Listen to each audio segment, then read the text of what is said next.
We had a good time. But the house burned down.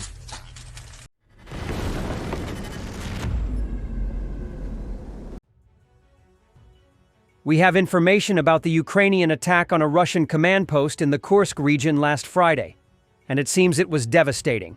Russian channels report about a successful Ukrainian strike on a Russian forward command post. On April 11th at around 17:15, a Ukrainian HIMARS strike hit the forward command post of Russia's 30th Motorized Rifle Regiment, Unit 72162, in Guevo, Kursk region, killing 7, including the deputy regimental commander, a communications officer, and members of the reconnaissance company, and wounding 4 others, including the regiment's commander, Colonel Shepitsyn. Despite repeated drone and missile attacks, Russian command failed to relocate or conceal the post. Troops of Ukraine's 82nd Air Assault Brigade repelled an assault in the Kursk region, destroying a tank, 3 APCs, and 2 Chinese golf carts. The few surviving Russians showed zero desire to try again. Ukrainian forces may have tactically withdrawn from Sudzha, but the fight in the Kursk region is far from over.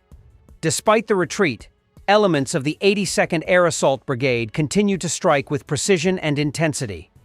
Their latest engagement saw the destruction of a Russian tank, 3 APCs, and even 2 Chinese-made golf carts repurposed for combat, a reminder of the desperate improvisation on the Russian side. The surviving Russian troops reportedly fled the scene, showing no interest in launching a second assault.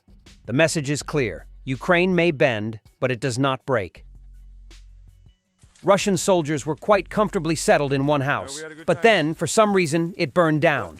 Then another one of their homes somehow collapsed as well. We had a good time. But the house burned down. In the evening, we were sitting in this house, and then an hour later, we were sitting in this house.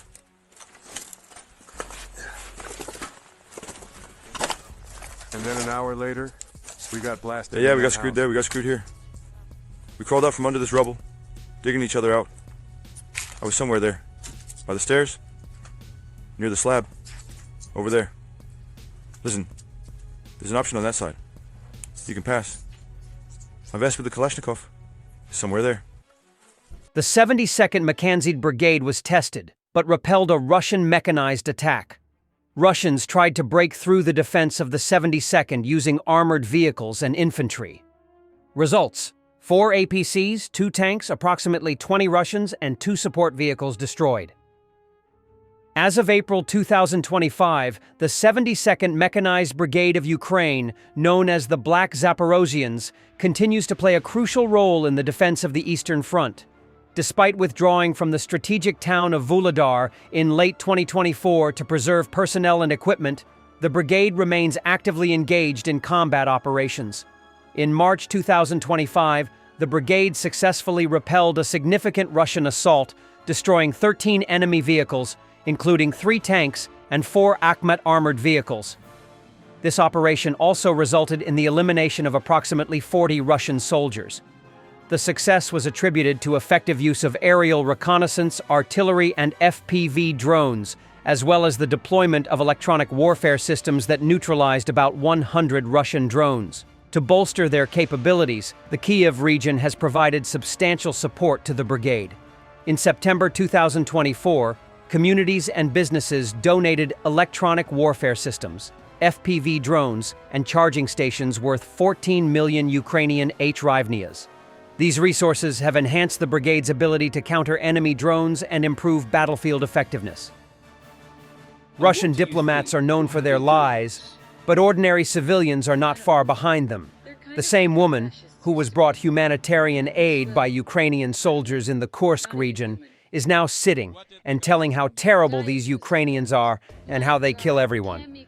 As she claims, she speaks very honestly. And what do you think? Why are they doing this? I don't know. They're kind of like how fascists used to be. And these, well, I don't know, not even human. What did the guys bring you? Diapers brought. My God, chemicals, powder, everything for the little one. Guardo! Why do you think the Ukrainian military kills civilians who pose no threat to them? They have an order to kill everyone. Like when they showed in the Russian police, they were given an order to kill. How do Ukrainian soldiers treat you in general? Be honest, not because they are standing here, but really. Very well. Not just very well. Let us listen to this. There has never been such an attitude. Have the Russians ever come to us even once? No. I'm speaking honestly. A very difficult topic, but nevertheless, regarding the killing of children, what is known? What did people say? Today there was a pediatrician. Mikhail. Cool name, really cool. Helped deliver here and that's all. My daughter might have died during childbirth. Are you serious? Would have died if they hadn't helped. You never know. Our Ukrainian soldiers? Helped. Military doctor.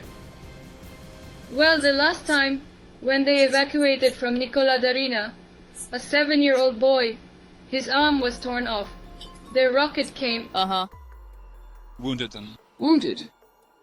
And from small arms, who, from machine guns, pistols, who, in your opinion? Anyone who looks at them the wrong way, they kill them all indiscriminately. Even like that, really? Yes, I'm not like that at all. Everyone. If elected on time, incoming Chancellor Friedrich Merz plans to head to Ukraine immediately, Welt reports. His goal: attend the May 9th Coalition of the Willing meeting and show clear support. Trump on new sanctions after Russia's barbaric strike on Sumy. I already sanctioned Russia. Remember Nord Stream 2? Biggest pipeline ever, maybe in the world. I stopped it. Went to Germany. I stopped it. Donnie, the question was about now. Real pressure, big pressure, great pressure, the biggest pressure ever. By the way, Trump didn't stop the Nord Stream 2. Someone destroyed it with an underwater explosion. Yeah, please, go ahead. Considering additional sanctions against Russia after their latest attack, and do you have an update on the rate and when you might announce them? Well, I already have sanctions on Russia. I put them there. If you remember, Nord Stream 2, that's the big pipeline that goes through Europe. I stopped it.